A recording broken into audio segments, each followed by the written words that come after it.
Okay, here we're going to look at topic 63, example 5, where we understand average rate of change over an interval. This might be one of my least favorite things to explain in terms of this specific example, because we have a lot of theory here. But really, what I want you to focus on, all we're going to care about ultimately in the end, is this word slope. Okay, so just kind of keep that in the back of your minds for now. So I'm going to draw a graph, and then we will go from there. All right, so we're gonna have something, let's say we had this curve here. Again, it doesn't have to be perfect, but we're gonna say we had this function, this f of x curve. So this is y is equal to f of x. It doesn't really matter what the actual function itself is, but that's the idea there. And we're gonna look at a couple different points. So let's just kind of bear with me here.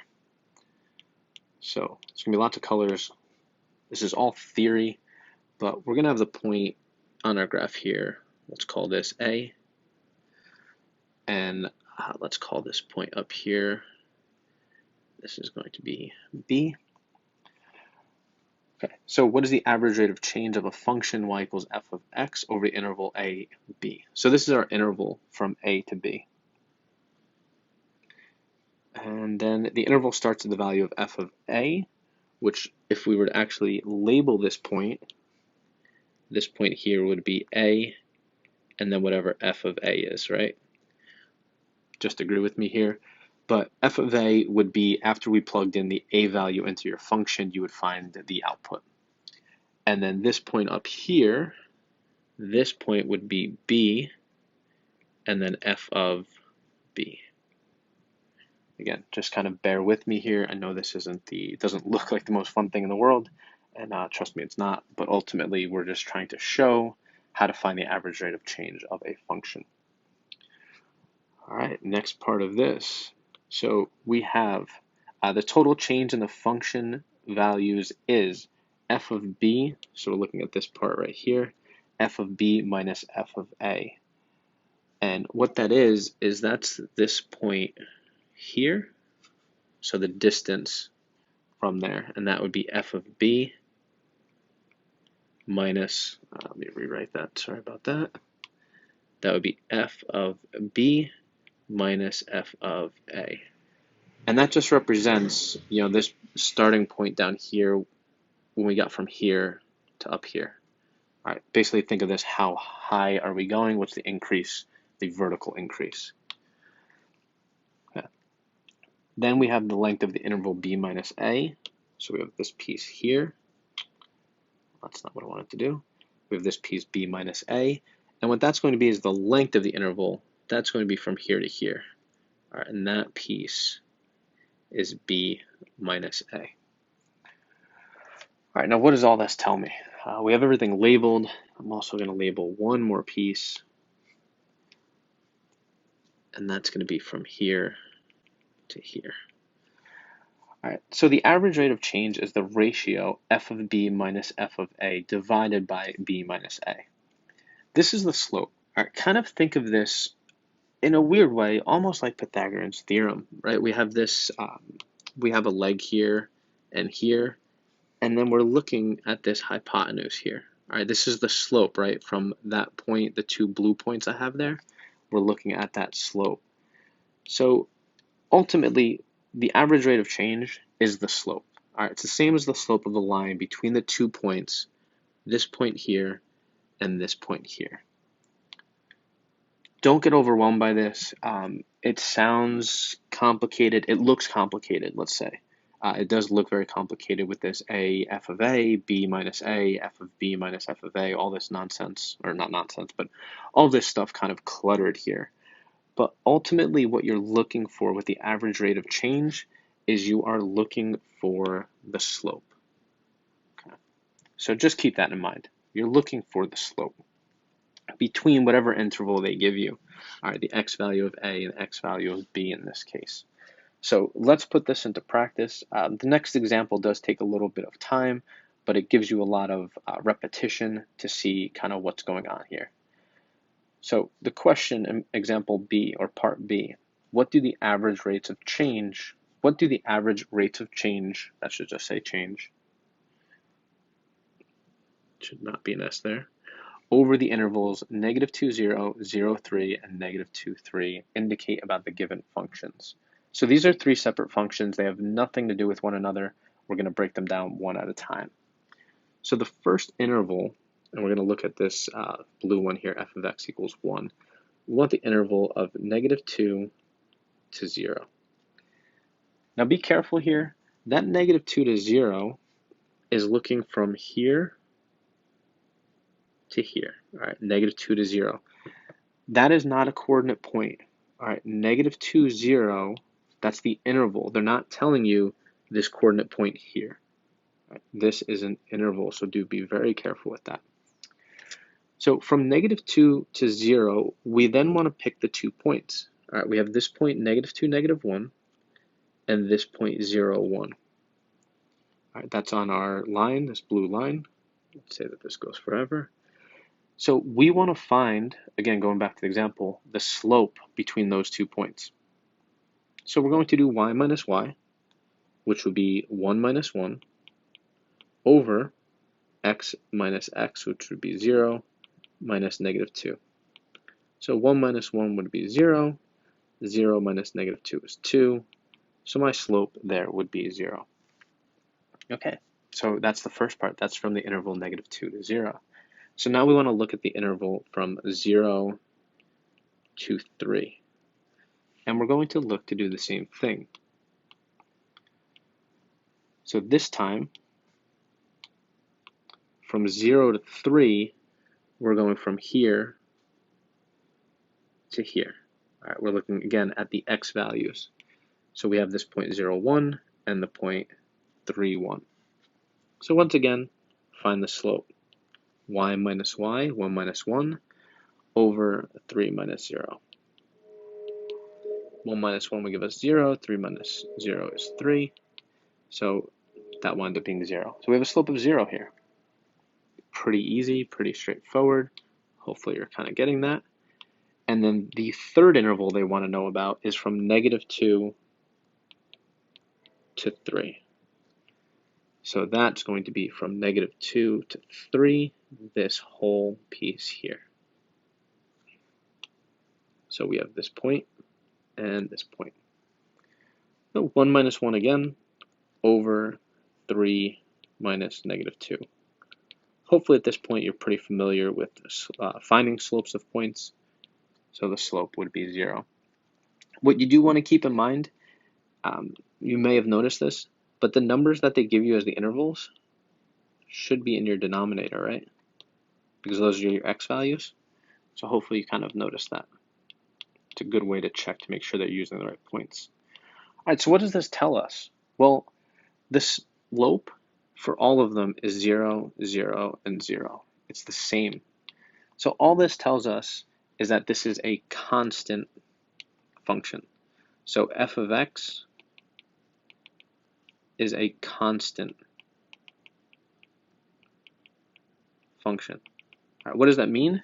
It just means that no matter what, and we could see that from the beginning, it's always going to be equal to 1. All right, the slope is 0, but the function itself, no matter what input you plug in, you're always going to have an output of 1.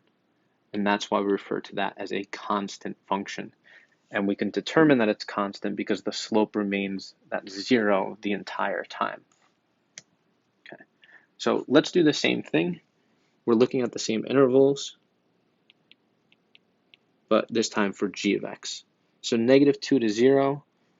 Let me get rid of some of this stuff so we don't confuse ourselves. -2 to 0 would be from -2 to 0 right here. So we're looking at this part, which means that the points we're looking at are -2, -2, and 0, -1.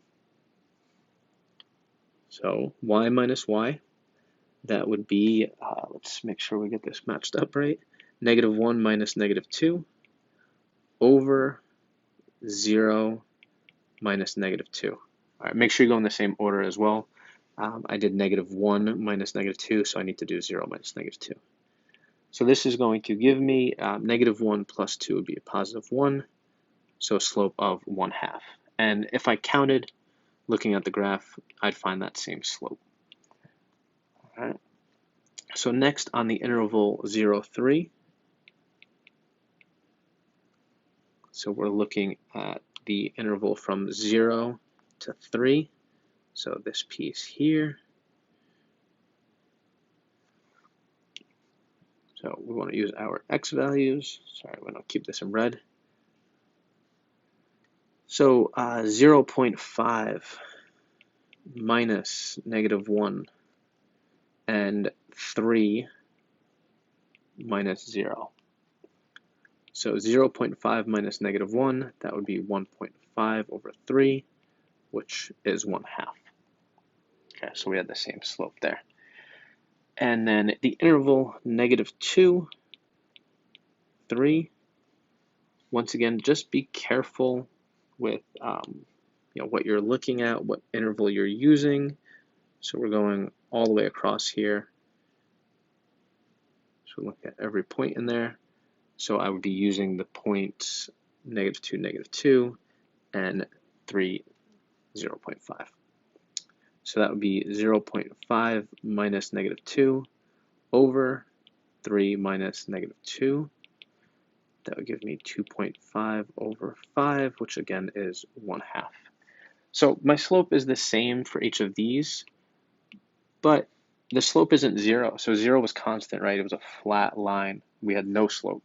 This time, since we have a constant rate of change of 1/2, that means that this is going to be a linear function. So g of x, oh, wrong color. G of x is a linear function. All right, so this time we have that slope that we can determine. We have a slope of 1/2. Okay, the problem before that was a constant function because it was always going to remain the same. This red function, our inputs and outputs can change. They're not going to be constant, so it is a linear function because the slope would be the same. And then finally, no, this is kind of dragging on, but just bear with me here. We have h of x. So we're looking at the same intervals. We're still going to look at -2, 0. And hopefully you kind of realize that something's going to be a bit different in this case. So -2, 0, that's going to be this interval here. So the 2 points would be -2, 4, and 0, 0. So we're going to say 4 minus 0 over -2 minus 0. That's going to be 4 over -2, which will be a slope of -2. Oops.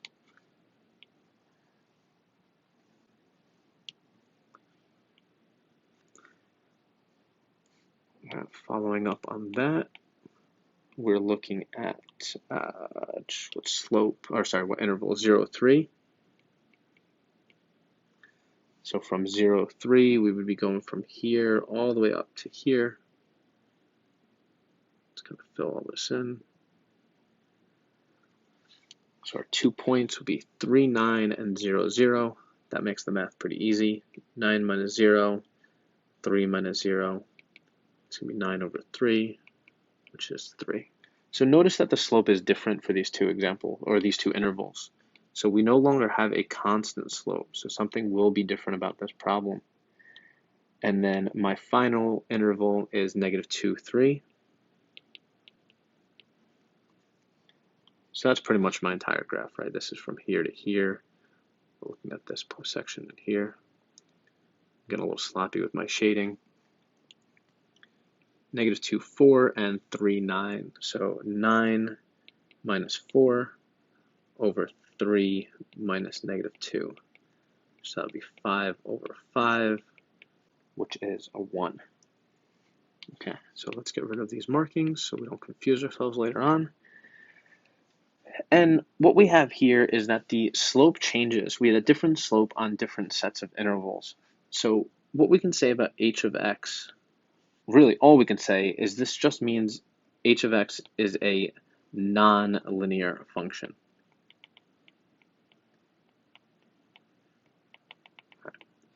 That doesn't tell us a whole lot. I mean, looking at it, we can see that it's a parabola, but the slope, the interval differences tells us that it is a non-linear function. Now, the good thing about these type of problems is they're generally not going to ask you to do all of this work. They might just ask you, they'll probably just ask you for one specific interval. So they might give you a function, let's say g of x equals 1/2 x minus 1, and they might just ask you for the average rate of change from the interval -3 to 5, or -2 to +1, whatever it happens to be. They're not going to, or the problems I give you are not going to have 3 different parts and 3 different intervals for every single one of them. All right, but what you do want to keep in mind, I know this video has gone on for a while, but you want to keep in mind that the intervals are your x values. All right, these points up here, or sorry, I'm confusing myself here. These intervals are not coordinate points. They're just the x values. So -2 to 0 is, again, from here to here. All right, it is not the coordinate point -2, 0. So please be careful with that. And then once you have the interval, you'll pick the points from the leftmost to the rightmost, and then you'll find the slope between those 2 points. Okay. So hopefully you were able to kind of bear with me and made your way through that. Part A was all theory and just kind of getting to the point that you're really just looking for the slope. And then part B was just a lot of practice of finding the slopes between specific intervals. And finally, this video has come to an end.